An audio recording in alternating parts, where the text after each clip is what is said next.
Texas Digital, where we are. This is our Angular lunch. We provide the space and the pizza, so thank you all for showing up for space and pizza. I don't know if Michael has anything to say, but he's the actual boss of almost everything here. And our speaker today is Brian Gilstrap, and I forget where you work right now, so I will only shoot by name. Do you have anything to my name is Brian Gilstrap. Some contact information up there. I'm an architect out at Enterprise Holdings, but I've worked in the St. Louis area at lots of different places. This talk started because I said to Kyle, hey, you know, if nobody else wants to talk, I could facilitate a discussion about how the heck to learn this Angular thing, which I'm actually just starting to learn, and very much the newbie. So, you know, do I know things? No. Right? I know very little. I'm quite frankly hoping to pick a bunch of people's brains. I'm a beginner at Angular. However, I'm an experienced developer. So, you know, what does that mean is that, well, first off, I created this GitHub. It's a public repo where I just talk about learning Angular, fork it, suggest things, write stuff up, tell me where I'm wrong. Please, you know, follow along, share after today, during today, whatever. The point is to try and collect this information together. And so, you know, I'm a polyglot programmer with a fairly varied background, but I've spent a lot of time with Java, and it's got a pretty mature ecosystem, right? And that's an ecosystem that I've spent a lot of time learning, and I know pretty well. I've been out of the browser app loop for a few years. I've done it off and on over time, but it's not something I've been focusing on a lot recently. I've spent a lot more time recently working more in the cloud computing space. So things have changed a lot in just the past few years. And I was actually having lunch with Kerry a few months ago, and he said to me, hey, I'm using this Angular thing. It seems pretty cool, some variation on that. And so I started taking a look at it and decided I wanted to learn more about it. So there's a lot going on out there. I like Angular. One of the things I really like about it is it feels to me like it takes away a lot of the boilerplate isms that existed when you were doing a lot of DOM manipulation with some of the older style JavaScript stuff, which I've done some of, but for me at least, being a sort of strongly typed language kind of guy, that was one of my Achilles heels. I had more than one, but that was one of them, is that it was easy to sort of mess up that boilerplate. One of the things I like about Angular is it doesn't have nearly as much of that. So that's kind of where I'm coming from. And really, what I was hoping to do with this is kind of have a discussion about learning Angular from the perspective of you know, me, and hopefully other people like me, who have maybe similar backgrounds, but they don't come from exactly the same background, and to really sort of talk through a bunch of different topics around how do you do Angular, and how do you do single-page apps, and how do you organize things, and what do you do? Let's see if I can make this bigger. Is that better? Yeah, good. So I have a list of topics as a suggestion, but really, that's just a starting point. What I'm mostly hoping is that people talk. I hope that people who are experienced talk and share. I hope that people like me who are less experienced with Angular ask questions. You know, I am not very far down this road, and I have a pile of questions, and I've been answering some of them.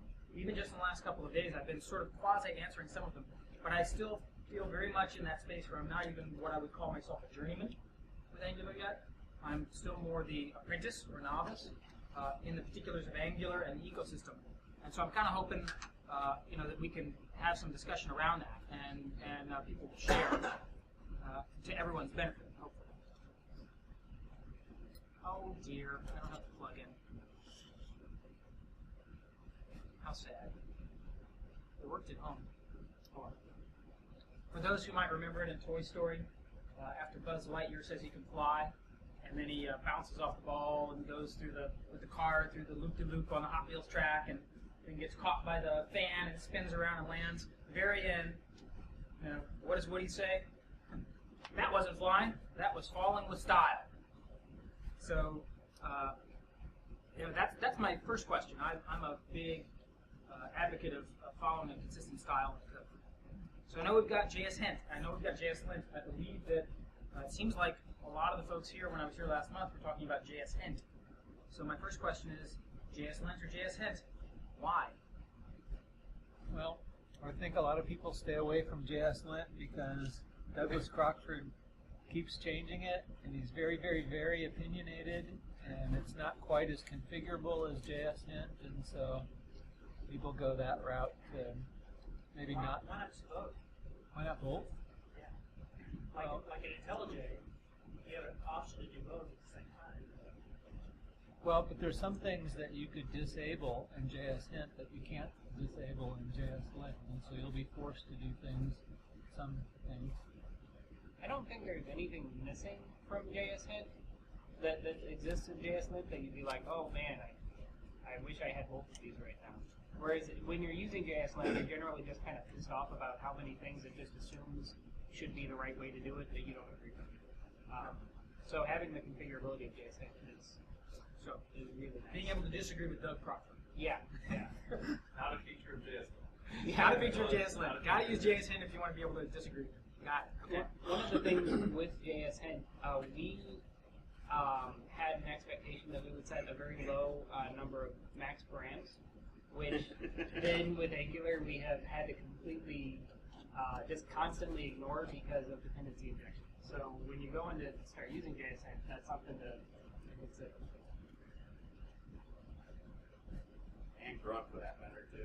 It's the Grunt file. Speaking of Crockford, I've been going through JavaScript good parts. So based on this sample here, is the consensus that those really are the good parts, and it's a good idea to follow his advice? I would say that that's mostly true, but there are some things that he hammers on that I don't completely buy into. Like, for example, he thinks you should never write a constructor function in JavaScript and use new to create an object. I don't really see a problem with that. I just want to say that this fan right here is really loud. It's horrible. And they have to really speak up when you hear it. So he wants you to do this object.create thing, which has some benefits, but for basic cases, I'm fine with just writing constructor functions. So that's just an example of something he talks about in the book that I think a lot of people don't buy into. It's definitely a book to read and know and possibly disagree with. Like that's So maybe mostly agree with, but then in selected cases go, no, I don't think so. right. Once you start doing it, you'll be like, oh, maybe I like it better. Okay. So is there a better one, or is that the closest Well, thing to? There's to a- the effective JavaScript book is very good.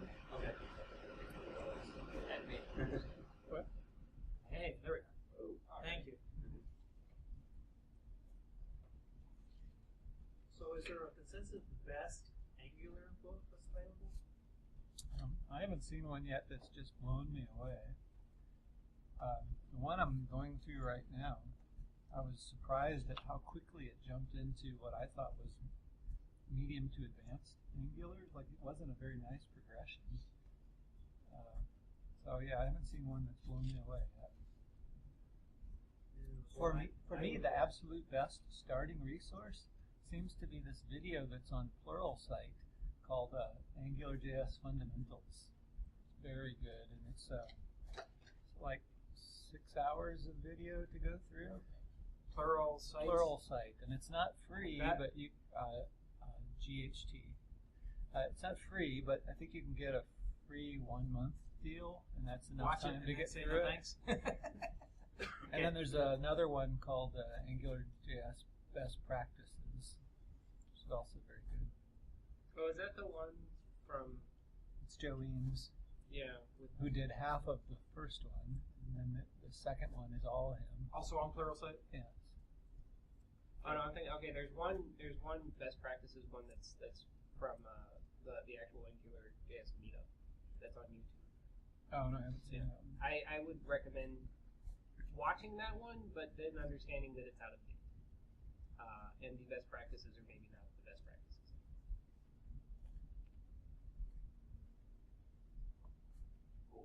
one where it was you make your own AngularJS Oh. framework to learn?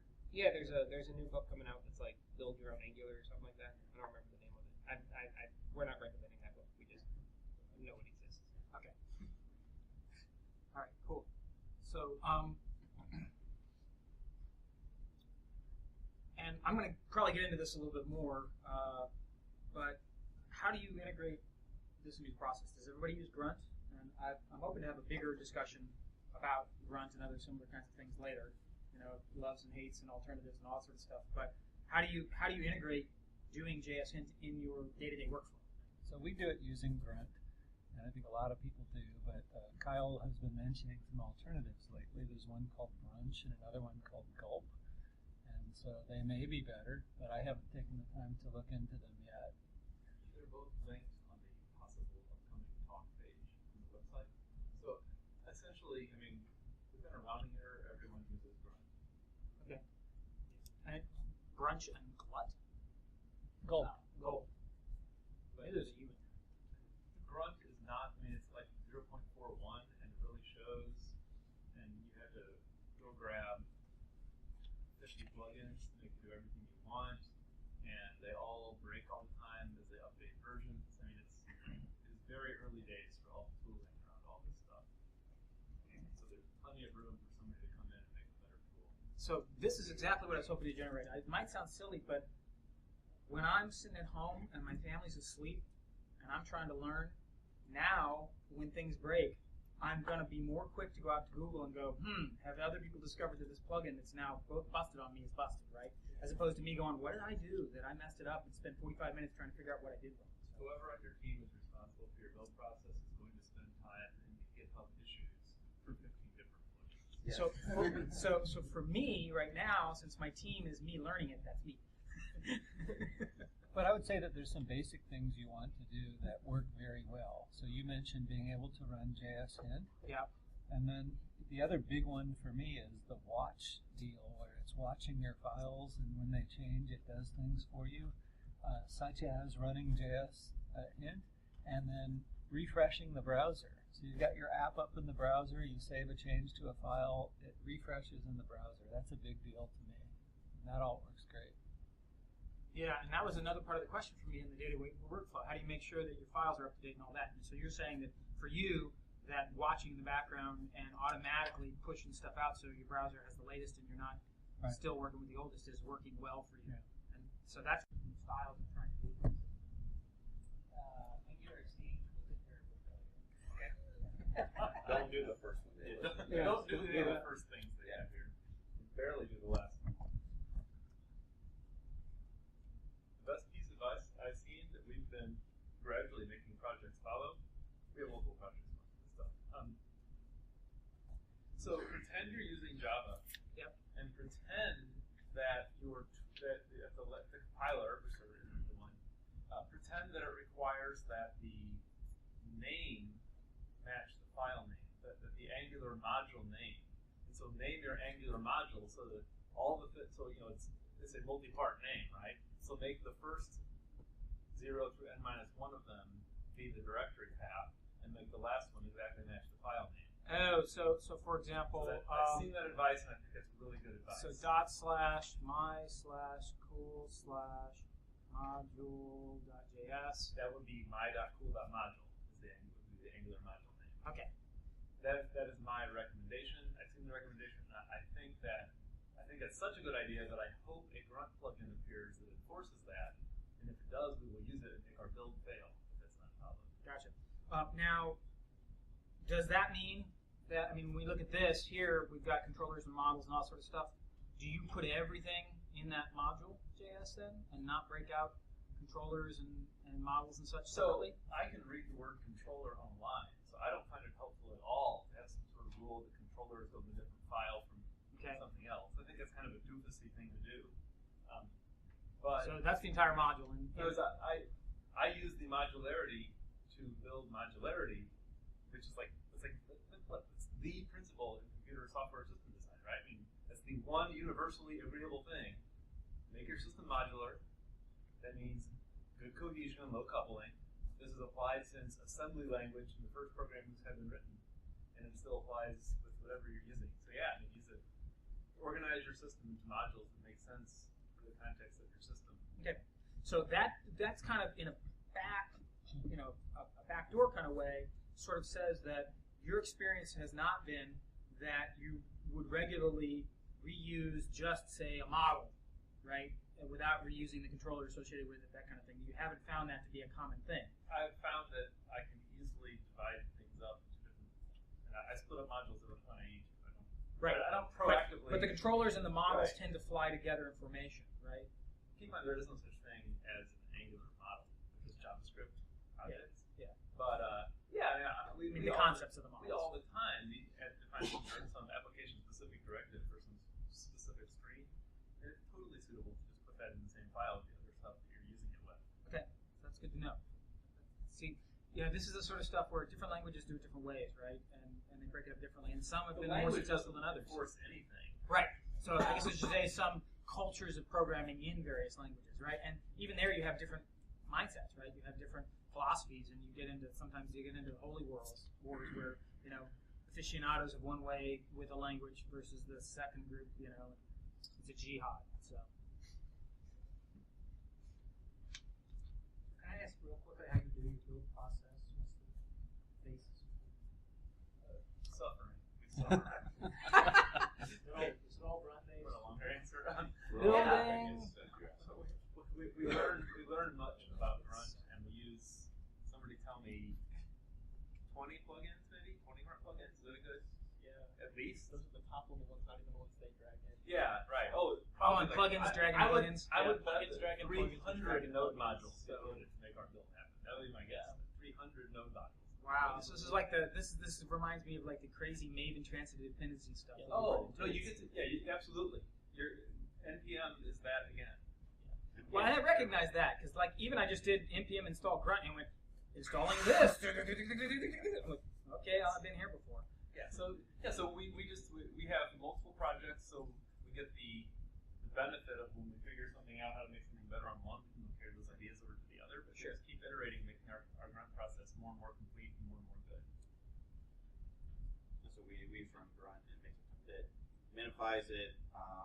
We have to do some fanciness with the templates that Mac can probably speak to more on the operations side, but we have to convert the templates or the partials to pure JavaScript, something like that, to populate the template cache. Right, we populate the template cache so that we don't have to make requests back to the server. Right. So our issue was that we have a single page app like Angular, so the index HTML it's hashed against a certain version, but our templates weren't.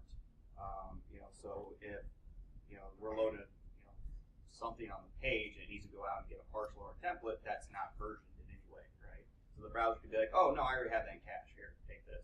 We don't want that, obviously. So I forgot what the plugin name is. I could look it up when we get back to the office, but it takes all the partials of the templates and creates this really nasty, disgusting JavaScript file.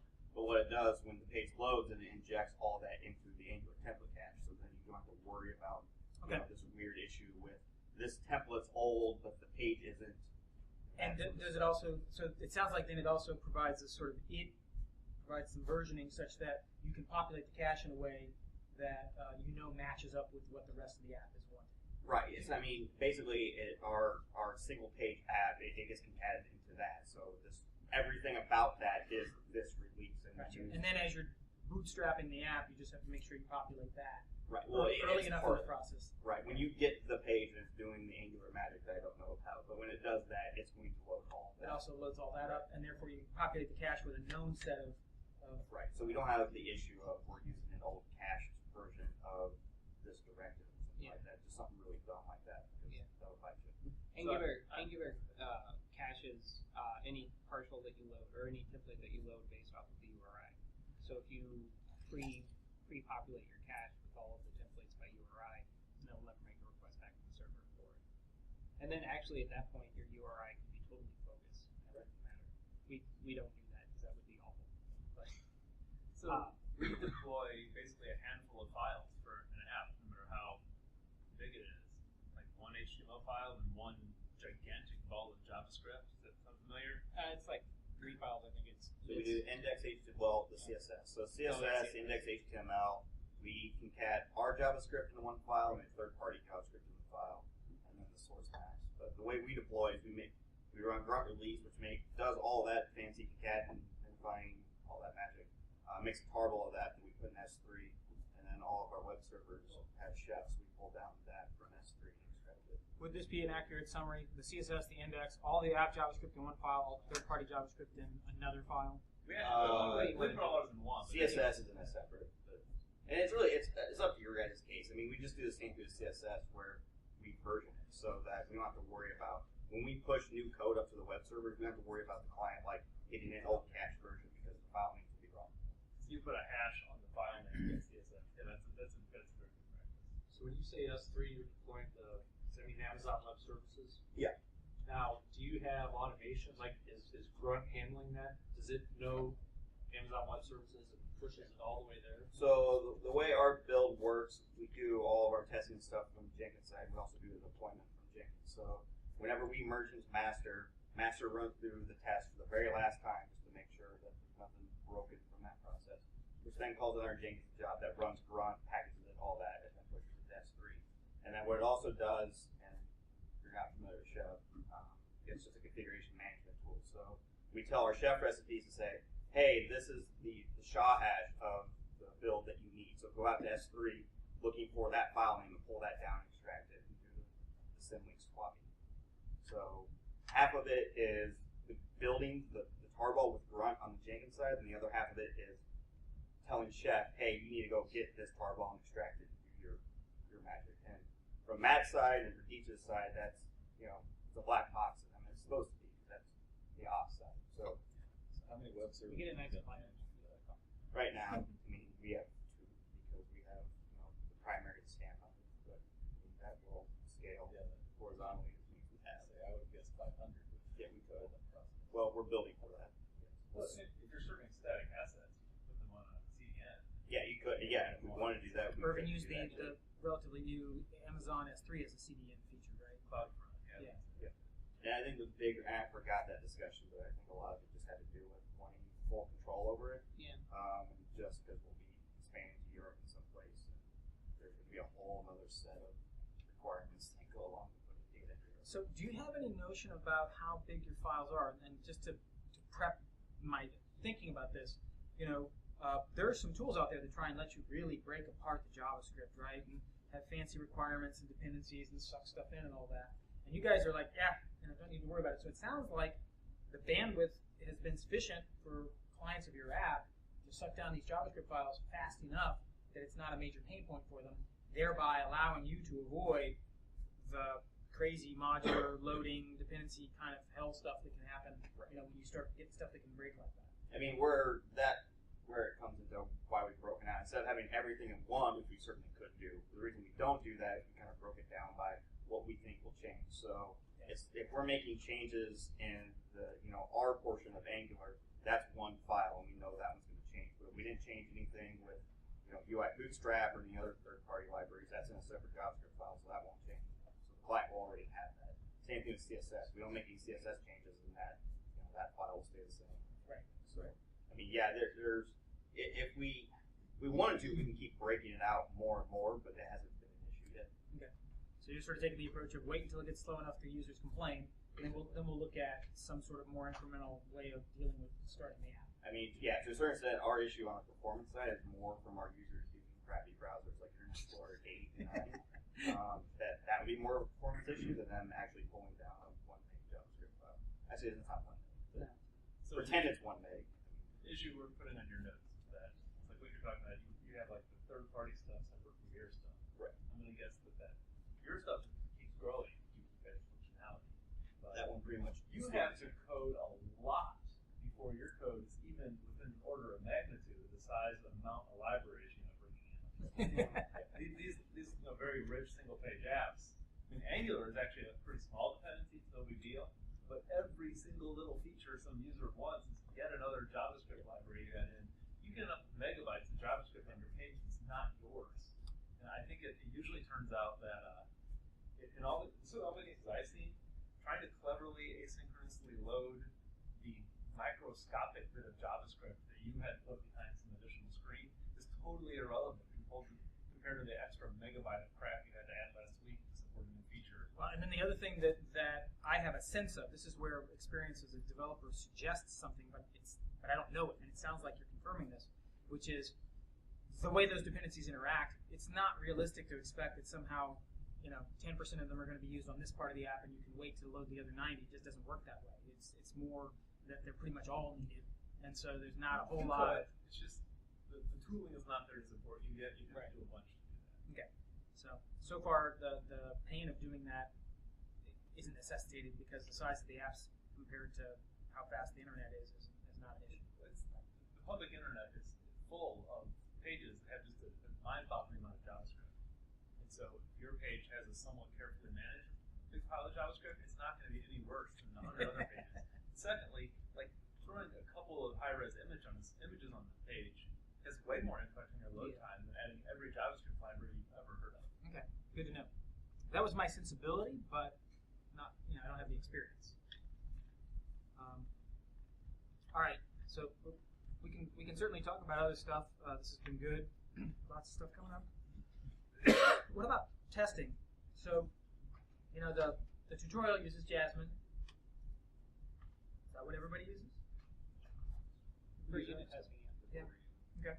So Karma supports multiple test frameworks, test runners, but it seems to support Jasmine the best, and so I've just sort of conceded to that. Okay, you're going to use Jasmine just because it causes less pain in other spots. The Angular developers pay more attention to that. So in my playing around with this, one of the things that just makes me scratch my head a little bit is the whole bring up a copy of Chrome in the background so that you can run end-to-end tests. I get it. I know I know that it's necessary, and I'm doing it, but I'd sure love to not have that. It feels like a way to generate problems and issues. So the funny thing is that there probably is a scenario that does what you just said, but the case you're normally seeing is you're actually bringing up an extra copy of Chrome for your unit tests. Your end-to-end test is kind of a different category of problems. That'll bring up its own copy of Chrome too, but if you're hitting it with Karma and Jasmine, you're actually noticing that it's coming up for your unit tests. And then if you're like every other developer I have seen start to learn Angular, you're carefully studying that page, expecting that page to contain your test results, and you're wondering why it doesn't. But it's on the command line, right? But yeah, right. Because that the thing that's not been clear enough is that I really wish they would just put some just huge 1-inch font words in there. This browser is not for you. Right. Pay no attention to the code in this browser. And they should find a way to ask that browser to be small in the corner and minimized, because it seems like on most people's machines by default it opens up Maximize taking over your screen, and then I see users, they accidentally close that browser because they don't realize it's not for them. They open up tabs on that browser, which you shouldn't do because it's not for you. Right. It's an endless source of unpleasantness. Okay. We use Phantom, so we don't have to do that. So it does run in the background. It's headless. And then also, when you're doing stuff in like a continuous integration sense, setting up like XVFB on Jenkins is the world's biggest pain in the ass. It's that server, and it always sucks. So Phantom helps a lot there because you don't have to worry about it. Now, I've read some stuff, and again, I'm not speaking from experience. I've read some stuff about Phantom not always working for people, that somehow it doesn't look enough like a browser. Is this wacky talk? I mean, is it? I don't think we've had any problems with it. We coined it Ghost Chicken because I can never say the word right. Culture guys. It's Phantom JS with a little bit more, where it would do anything you logged like console.log from JavaScript you would see, which that was nice. We had problems with it, so we ended up just going back to Phantom JS. I don't really. I think we have had occasionally issues where Phantom will not render the page in such a way, like we'll have something that's overlaying a button, and Phantom won't know that, so it'll just click through to the button, whereas other things wouldn't allow you to do that. Right. Those things pop up, but then we catch them in cross-browser testing anyway, because we run all of our kind of acceptance tests against a number of browsers. So. And really, if you're doing unit tests, that shouldn't matter anyway, Yeah. because really what it's rendering is insignificant to what it's testing. Right. That would be more at the if you were using Protractor or the awful end-to-end test thing. Yeah, really, the problems we've had with Phantom have been related to, not related, but they've been with our end-to-end, which is Capybara. Okay, so this is good. So, Angular themselves say, they've got their end-to-end runner. Is that the thing you were saying is terrible? That's awful. You're not supposed to use that. Yeah. It's obsolete. The problem is that it's obsolete, but I don't know if Protractor is ready yet, and so you're like, More ready than ETD. yeah. But you're still kind of in between like Right. two okay solutions. So Actually, don't use end-to-end. Just don't use end-to-end runner. Yeah. Even though, okay. And It's then, Well, Guys. here's the thing that you'll run into with end-to-end runner is E2E is actually kind enough to attempt to wait for all of your like set timeouts and whatnot to resolve. Mhm. So if you have anything where you're like polling in the background, Yep. then you're done.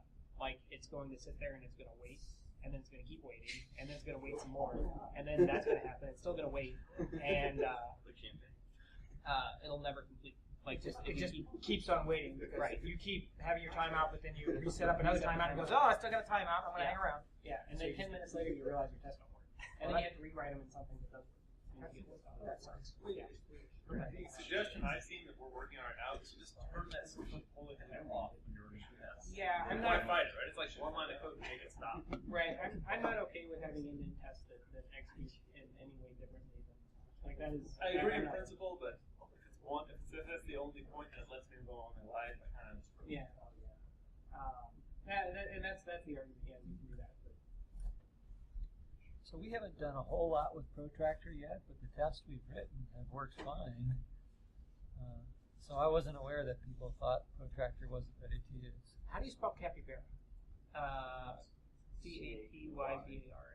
But that's a Rails. Yeah, Yeah, it's a Rails that's a thing. Ruby thing. So you Yeah. don't.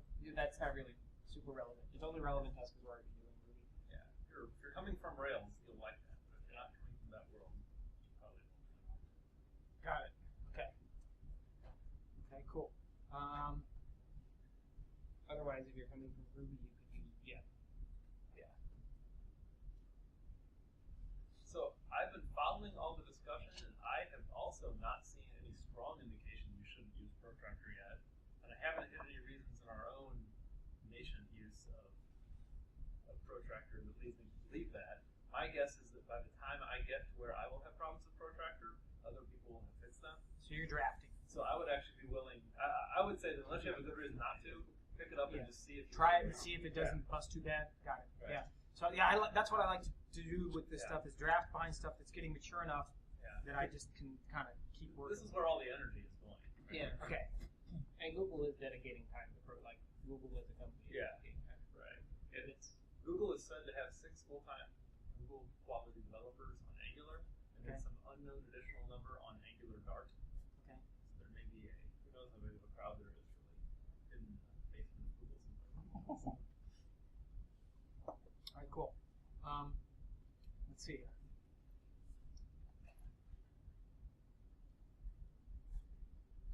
Can somebody explain the mocking stuff to me?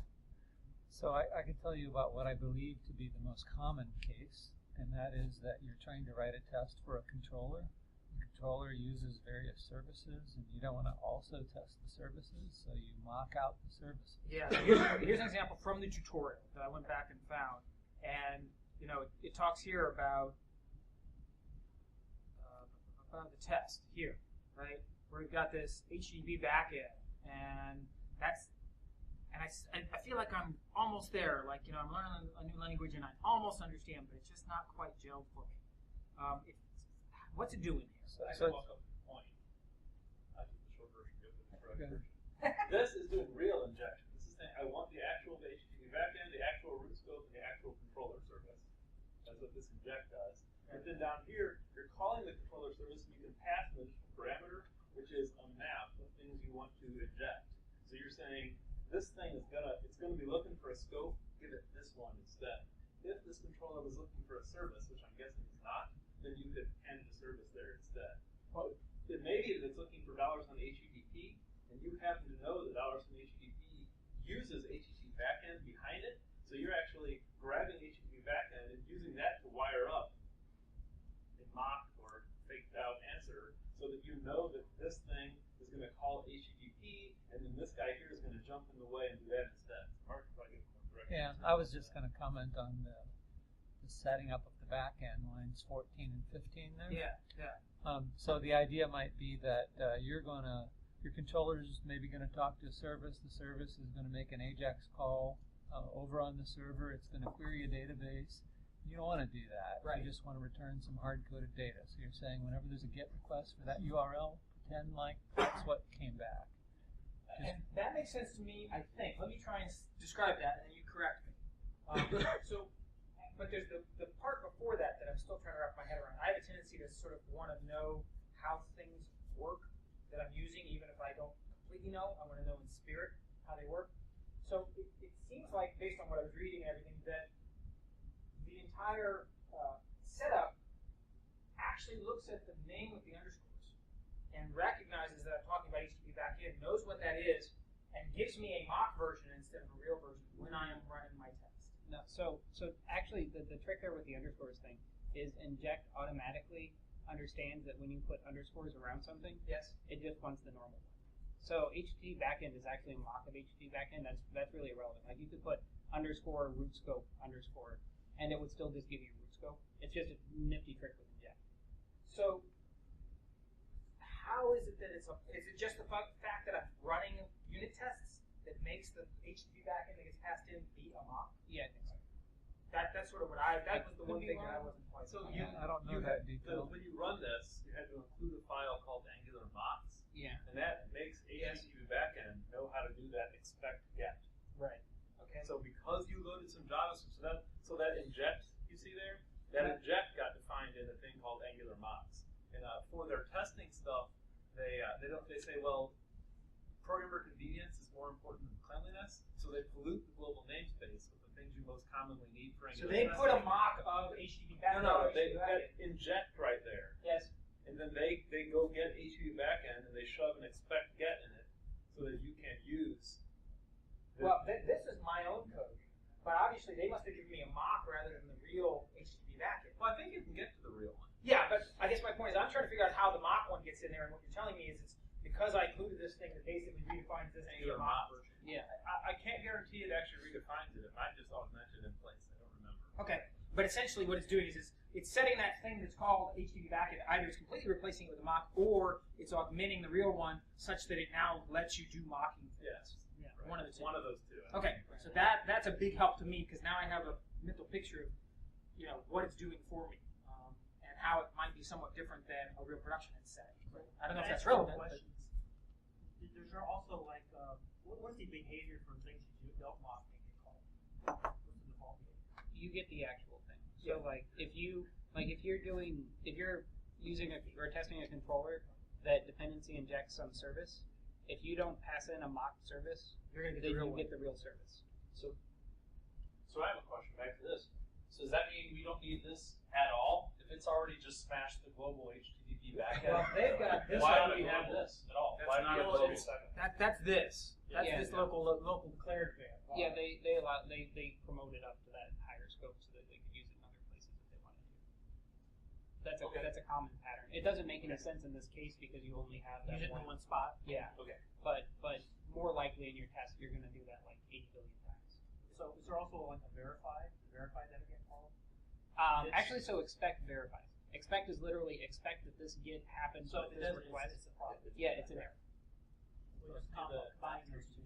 Chunk that actually runs Yeah, so it's expecting that that's Well, yeah, you would have to. If, If, four-line chunk of name it, access. stick it. all you got to do Oh, is so do, that's interesting. root scope It just sunk in what you were saying, which is that if Well, an no, I meant expect for it doesn't to actually like fail. doesn't actually happen, so Yeah. my code doesn't actually do it, then it's going to go, hey, I was expecting you to call this thing. Like, Oh, which is what an easy mock no does, right? expectation. Mockito doesn't That's typically what do easy you mock. do that. There's like two things which are outstanding. One to do these. You have to Set up and then another one to verify. I don't remember what it is. Okay. Also, we're still on like 105.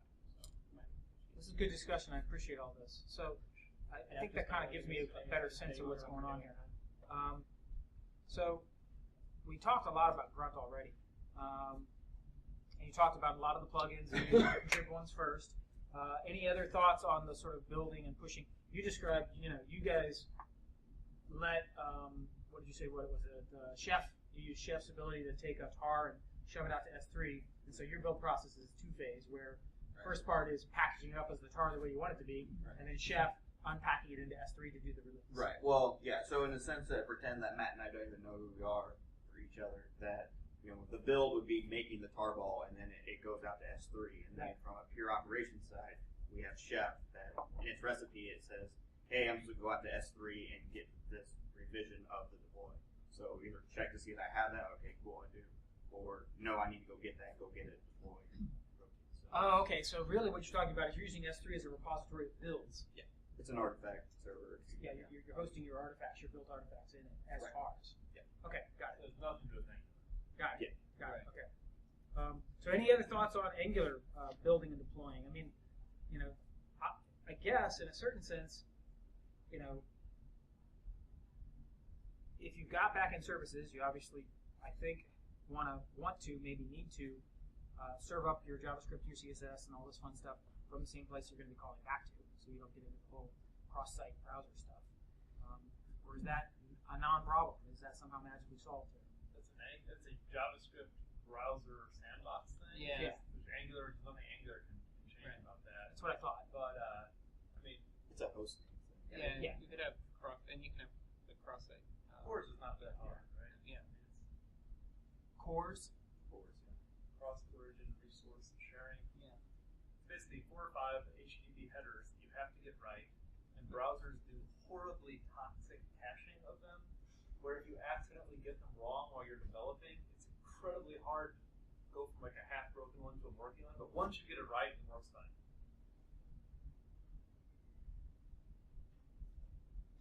Or you can just make it look like it's from the same thing. Yeah, which is if you control it, you can always just, front end it with a load balancer or a proxy or something and have multiple servers in the back end so you can manage that way. Right, which is what It's the origin of the page also, so although we don't bother to do this, certainly there are people that they serve their primitive, trivial 1 kilobyte index HTML from their own, from their main, where their application being served from, but they serve all their assets off of the CDN, which you probably should do. Right. And so they don't really, since you only hit the short file once when you load the app, it generates really no meaningful load, even to have a whole lot of people using it. And all the heavy load is, because it doesn't care about what origin all that other stuff came from. If the page came from the same origin as the data, it doesn't matter that all the JavaScript got loaded off a different domain. So it's not uncommon then to have the index come from the services, but the index makes reference to a bunch of stuff out in the CDN, completely different domain, Akamai or whoever, CloudFront, whatever, and that's where you suck in everything else. And so you just make sure that the app launches from your same place that you go back to. The page URL the core applies to, not the asset URLs. Okay, good. The other thing too, throughout the we didn't talk before, but if you're doing, it's the new style Angular dependency injection without the array, make sure you have ngmin. I think it's grunt ngmin is the plugin name, which you'll want to run it before you do minification with Uglify or something because it will fix that dependency injection. Yeah, that's the whole dependency injection naming and the name. I remember Right. last If you month, minify, namings you'll get rename scrunched and then they don't match up, Right. and now the injection's done that. Right, yeah, and the grunt ngmin will fix that. So I was here last month, so I had the benefit of hearing that. Is there anybody who's not familiar with what we're talking about? 'Cause I just realized I was kind of talking.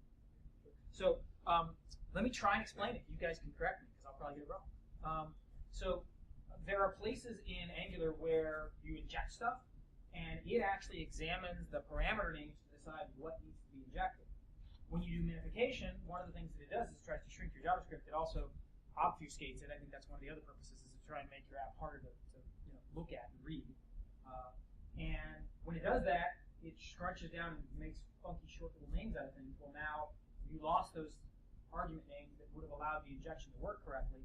This plugin he's describing somehow short circuits that such that those names still work. If I remember correctly, there ends up being like an array of strings that represent the original names of the arguments, and those then get used to go, oh, argument 1 needs to be the foo, argument 3 is a Joe, and argument 2 is a banana, whatever the right injection names would have been.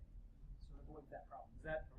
Yeah, the minification will change everything to a one-letter variable if they can, basically, if it's trying to serve space. So if you need the names of your services to stay the same, the minification is great. So ngmin just puts that array in for you? It turns that into an array of strings. So you don't have to manually manage that. Right. Does that mean we don't have to do it now? if we switch to use So it? should we do that? We should. It's just taking the time I think to I just do it. heard. I really want to do that. Now, with that said, I don't think we're doing that. Yeah, we're not using that. So I think I looked at the plugin and it works, but we're ultimately staying with the array style, and I mean, that's on that team. I don't care one way or the other. So We're not With not that using it caveat. for a reason. We Yeah. just haven't used it yet. That's all it is. Same here. The number of times that the array doesn't hash Yeah. injection list alone Oh my is god. enough of a reason to just why aren't we using that? Yeah. So we're using it on some projects, but not others. I kind of like where we don't use it though, because it gives people like a frequent, in-your-face lesson of why duplication is evil. Why dry is important? Right, right. So like, if you don't hate duplication enough, This will make you then hate you it. should use it for a while without that. This is until you learn to This hate is it. dry therapy. Yes, right. Yes. Right. If you don't have a visceral hatred for duplication, you're not doing it right. And possibly your teammates. It should not be a mere preference. Did you just say dry therapy? I did. All right, so I've got a kind of a fairly hard stop here. I need to leave within probably 5-10 minutes. So I'm sure this is a huge long list. Other frameworks to leverage because there's way more than just Angular. There's tons of frameworks. I'd be curious about the Rockstars and the Hannibal Lecters frameworks when using Angular. So what are the things you don't want to touch that are going to make your life hell and maybe eat up your time some fears? And what are the things that you really love and they seem to work really well with Angular? And, Yeah. So I would say number one for me is Twitter Bootstrap.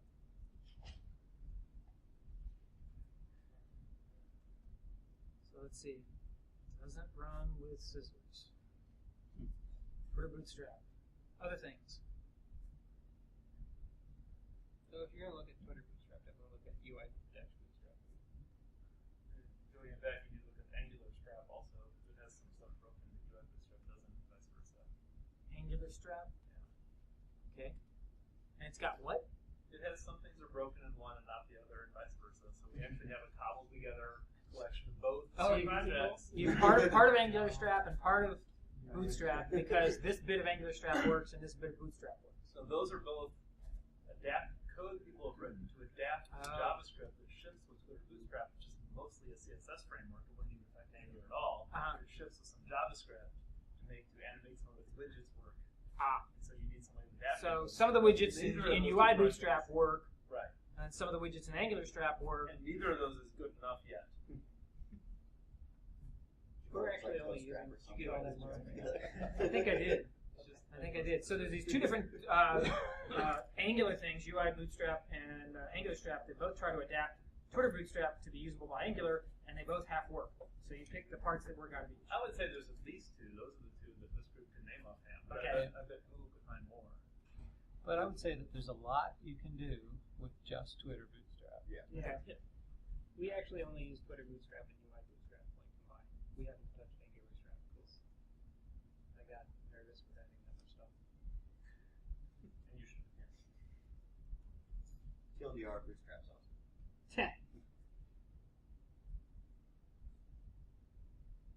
Okay.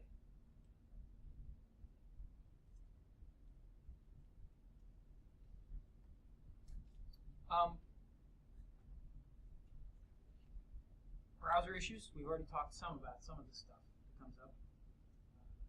Sounds like cross-browser testing is a must still, and probably always will be. You'd be crazy not to. That's what I thought. What'd you say? Cross-browser testing. You'd be crazy not to do cross-browser testing. If you haven't tested on other browsers, it doesn't work. What's the minimum IE browser today? 7 with hacks, isn't it? I thought it was 8 with hacks. I don't know. We don't. What are we supporting? Are we on 8 or 9? I don't remember. We support 9. Oh, we don't do 8. No, we don't support 8 right now. I don't think 7 works at all. Angular is tested with 8, and there are some, as you say, some hacks that you need to do to get it to work, and those are all well documented on their site. I think that they say that it might sort of work with 7, but they're not committing to testing that. And then they announced that at some point they're going to stop supporting the Next major version. next major version. Which 8 is tied to XP, and XP is losing dead support. Yeah. people in 2014. Yeah. Support. Well, There'll be companies still running. Yeah. Of course. there will be companies that will run it without support. There will be companies that will make Microsoft still support it and pay them huge bucks to do it. It's like craziness. So. With that said, Chrome will still run on Windows XP. Yeah, that's right. I hear you. So after the tutorial, where should people go? You've already talked a little bit about this. You talked about a couple of video presentations that people can watch. So there's the Egghead.io videos Oh, yeah. that are very popular. That head.io. Yeah, there's a pro membership for that allows you more videos. I personally believe it's worth the money. I would suggest giving them all of your money. Yeah, just Okay, keep giving so them the- monies. He's actually today, as we speak, he is giving an all-day workshop on how to use Angular effectively at AngularConf's pre-conference day. Okay. Two people that are not here that are there. Got it. Oh yeah, the Bill's there. Yeah. Okay.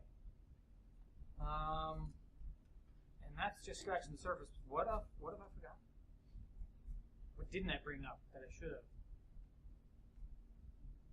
Well, the whole topic of directives is something that probably trips up beginners, and it's a big part of the learning curve of Angular. Writing custom directives. Yeah, I haven't even tried to step into that yet. I've just been getting used to what they are. So is writing custom directives sort of a trying to be a Jedi Knight kind of experience the first time? It sure feels that way in the beginning, but I think after you've done it a bit, then it doesn't seem so bad. Okay. Start off, like, if you're going to make a directive, make the stupidest, most simple directive you can possibly imagine. And then it seems less bad. And then you just kind of build up from there. Like, definitely, whatever you think a really easy directive to make would be, like, cut that in half as far as complexity, and then make that thing. And then keep going. Got it. Like maybe even try and recreate a directive you never looked at the source code for that already exists. No, It's because that's probably simple. more way too complicated. Really? Yeah. Something Okay. smaller than that. Okay. Like, make a directive that happens to have some. I mean, I think my first directive that I wrote had about 4 lines of logic and some DOM to it, like that, and that was a good starting spot. In the training we do, we start with one line of static HTML. Yeah, that's actually I would recommend that. Make a directive that has no logic and some HTML, Yeah. and then go from there. It's up there in understanding the logic just behind why your directive is showing up on the screen the way it is. Or not. Or Or not. not showing up. More importantly, on that, right? Yeah. It's not there. I guess one thing to remember about this, or to learn if you didn't know it, is that there's like different classes of directives. So there's directives that are creating a widget for you. There's directives that are just adding event handling. And then you could say another class of directives is just one that is there to break up a large page into sections. So each one, you wouldn't really call it a widget, it's just a section of your page. That's maybe one of the easier kinds to start with. I try to tell people to keep in mind the difference between a directive whose purpose is to wrap up some kind of DOM manipulation versus a directive which is more of an application level directive whose purpose is to wrap up to modularize some particular application. Yeah.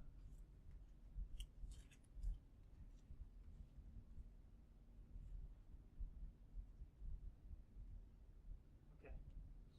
Quite frankly, I'm so clueless about directives, I didn't even think about the case of wrapping up part of your application as a directive. That's super easy. All right. So I feel like we barely started, and there's a pile of other topics that we could go into, but hopefully this was, I found it tremendously valuable. I hope folks weren't entirely bored, and they got something out of it.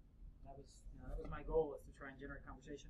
I want to thank the people who talked the most, which wasn't me, for sharing, because that was very, very helpful. This wouldn't have happened without you guys, so thank you. I want to thank you